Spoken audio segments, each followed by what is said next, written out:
rights and freedom hides the sinister fact of this legislative text. If you notice in these arguments, they are not really discussing what is actually in this legislation. It includes... I never noticed until watching this video that AOC would have made the perfect voice for the original Mickey Mouse. I have always noticed that AOC waves her hands around just like Nancy Pelosi. They must be drinking the same thing.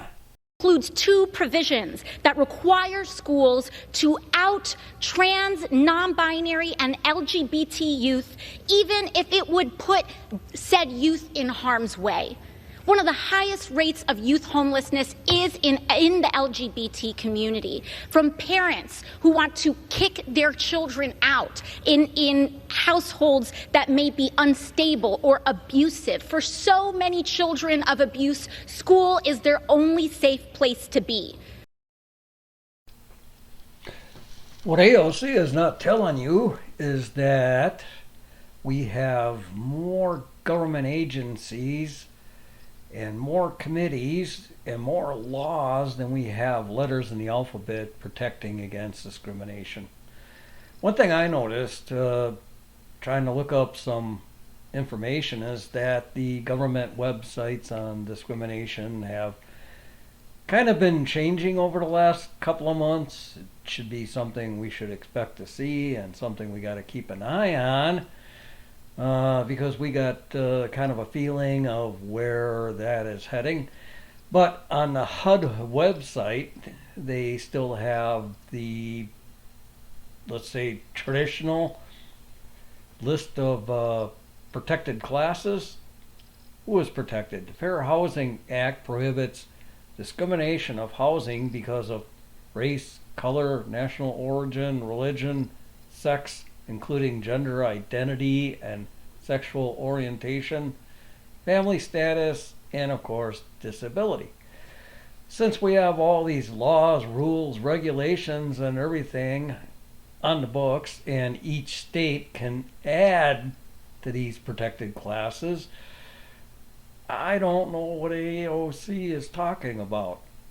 And when you look at her waving around her hands, you kind of get the impression she's waving her hands around to distract you. But before they claim that this is not about banning books and not about harming the LGBT community, let's just look at the impacts of similar Republican legislation that has already passed on the state level. Look at these books that have already been banned due to Republican measures. The Life of Rosa Parks. This apparently is too woke by the Republican Party. Song of Solomon is unacceptable to Republican politics. Out of all the millions of books that AOC could have chosen, she chose 3 of them. And as conservatives, we're going to look at the facts. We're going to look at the facts that are presented and the facts that are hidden, are neglected. So the first book, Rosa Parks, The Life of Rosa Parks. Well, nobody has anything against that, and I haven't heard anything about it being banned. Second one was Song of Solomon. We're going to focus on that one. And the third one, if you notice, AOC doesn't even mention the name of the third book, which kind of tells you how much research AOC did. She did about as much research into her speech as the woke news does on investigating any story, which is 0 to nothing. Anyway, AOC did not mention the authors of those books. Did you notice that? So we're kind of at a loss, but for argument's sake, we're going to take the Song of Solomon we're all familiar with, which is the book in the Bible, Song of Solomon. And we're going to take a look into that. Well, we all know that the Song of Solomon is a series of short stories. They're love stories between a man and a woman, which is enough evidence for us to show that AOC never read the Song of Solomon in the Bible, because the last thing she would use as an example is a love story between a man and a woman. Okay, I don't think I need to explain that.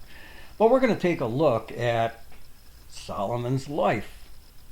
Solomon was a son of David, and Solomon was given the gift of wisdom.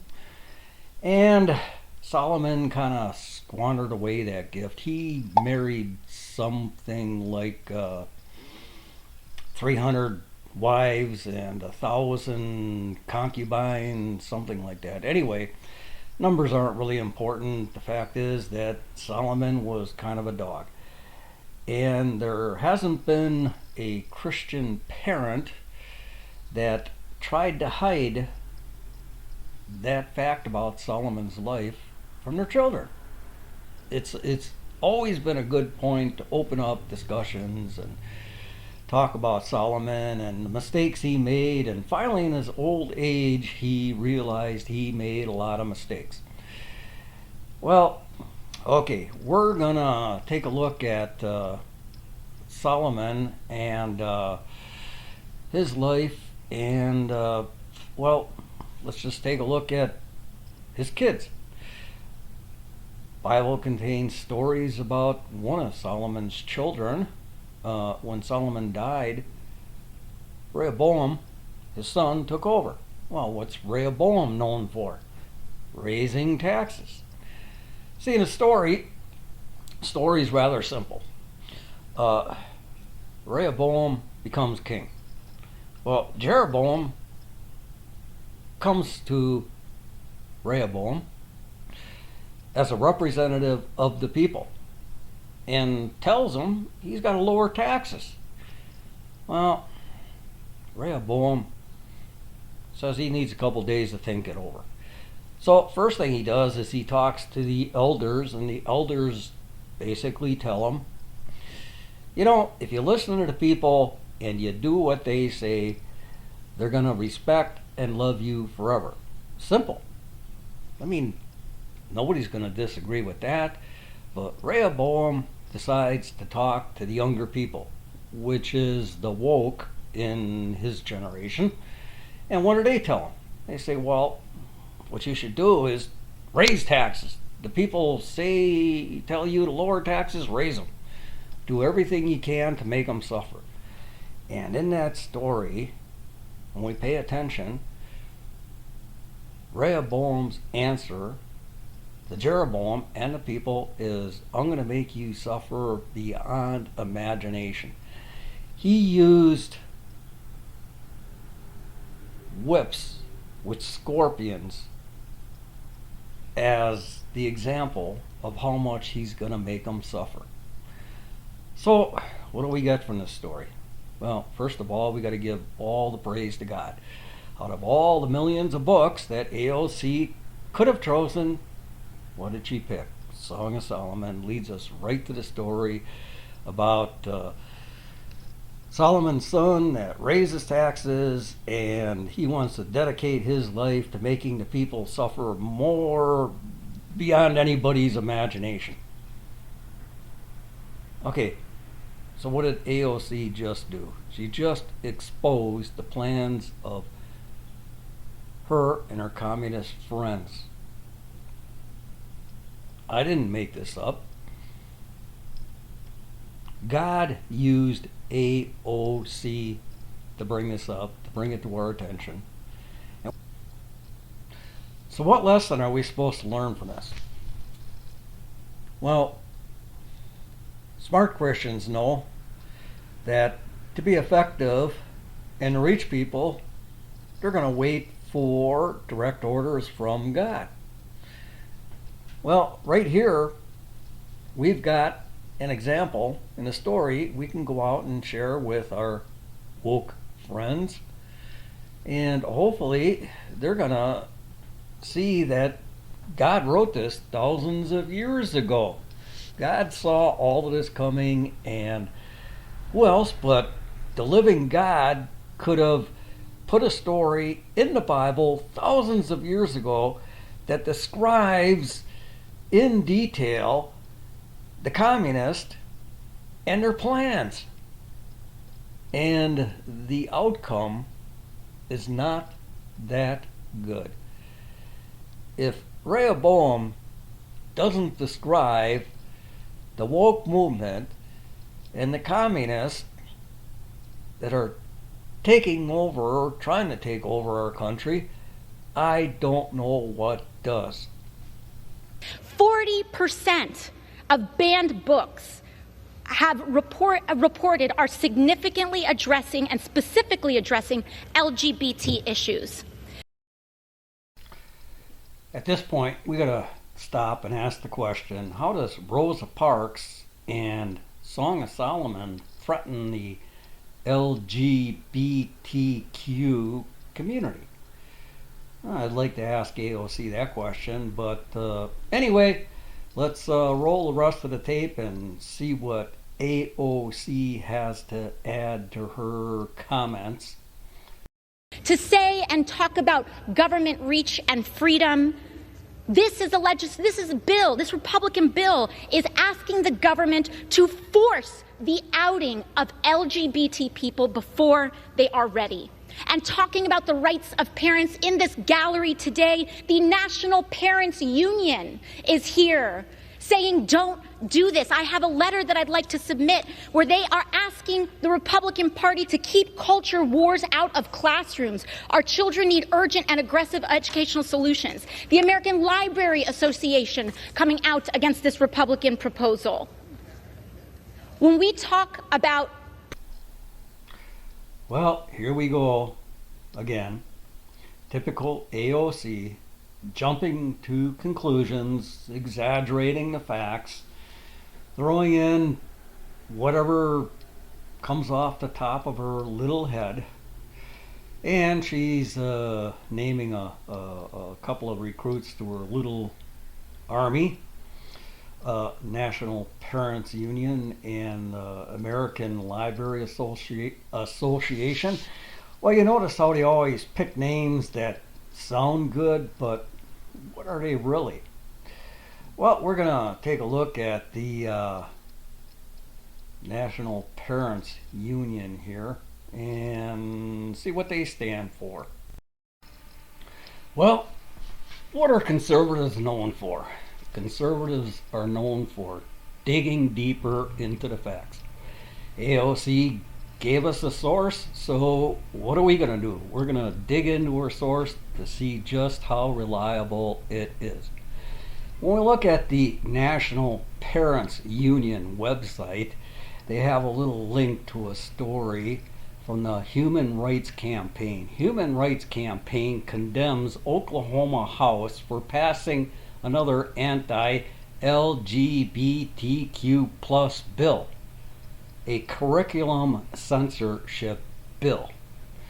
Well, okay, let's read a little bit of that article and get a little insight into AOC's sources. The Human Rights Campaign, the nation's largest lesbian, gay, bisexual, transgender, and queer LGBTQ plus civil rights organization, condemned the Oklahoma House for passing its second anti-LGBTQ plus bill this week. Okay, that is AOC's source. That is what she's hinging her entire argument on. And since the 2020 election, they've basically come out of the woodwork. So we've been seeing this in the United States for 2.5 years. But I've been following this in Europe for 10 years, and I can tell you for a fact that in Europe they've been seeing this little minority pushing one thing after another after another. The fact of the matter is, they've chosen to go after our children. And I think that's where the buck stops. They want to go after the children and influence the children with no outside influence from the parents. That's their goal. That's what they want to do. So Republicans introduced a bill that gives parents the right to know what's happening in the classroom. Simple. Nobody's discriminating against anybody. No one's trying to change anybody's life. Nobody's trying to do all these things that they're claiming, which is, they're claiming they don't have the voice in the classroom.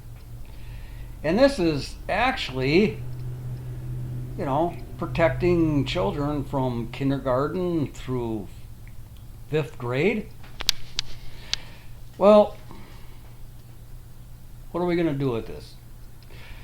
We got to take a look at what's their ultimate plan. Okay, let's just take a look at what their ultimate plan is and see how that one's going to work out. If they had their way, everybody would have a sex change. Everybody in the United States would have a sex change. We'd all change our sexes. Well, they don't really think this through. If we all changed our sexes, we wouldn't be able to breed anymore. We would immediately put the United States in a position to where we have 0 births, 0 growths, no new babies. Wait a second.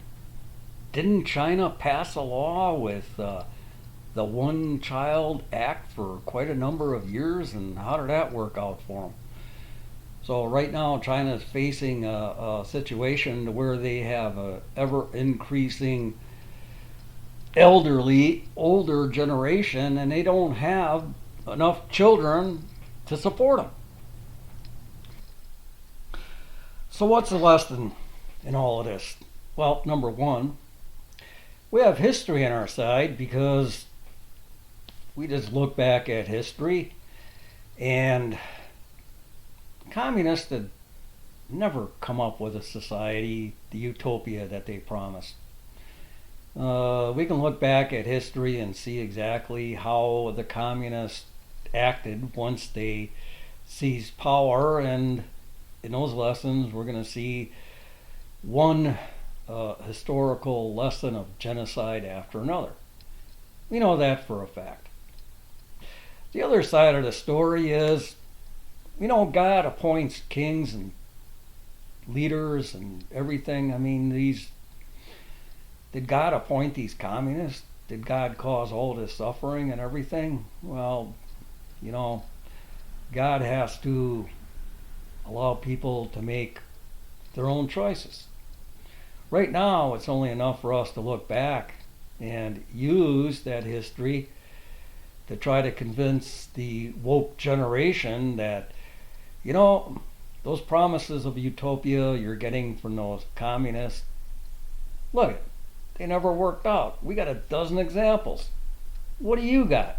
Name one example to where the communist promises actually came true. The other thing we've seen in this lesson is the fact that, we got AOC trying to use a book out of the Bible to attack Christians. And see, that didn't work out. And we're going to see more and more attacks as time marches on, and we've already seen that God had all this planned out thousands and thousands of years ago. God saw this was all happening. We know the end of the earth is drawing near. I know you all got an opinion on it, so, don't be afraid to leave a comment, and I'm going to take all of the stories I can, and we'll see if we can produce some videos off of the comments on here. We'll all get involved. We'll all pray and we'll all brainstorm. What is God telling us to do?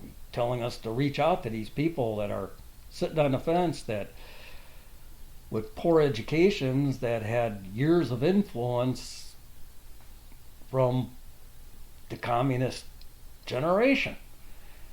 And we gotta somehow get them to see that there is a living God that created this world that's been in control of this world ever since the first day of creation. And California is not going to change it. Washington, D.C. is not going to change it.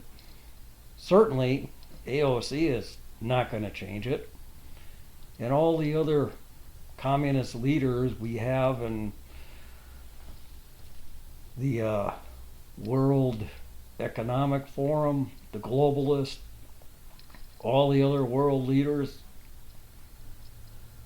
they're not going to change God. They're not going to defeat God. We know how this is all going to end. We've been taught this lesson since our youth, and we never expected to see it happening in our lifetime, but it is. And now that it is happening, we got no other alternative than to keep our faith, pray, and when God sends us to reach someone, to be prepared. Preparation is all the work. If you've ever been in the army, you know you drill and you drill and you drill and you prepare. We're in God's army. And God's army is never going to be defeated. The war is already over. All we need to do is have the guts to stand up and fight the battles God sends us into.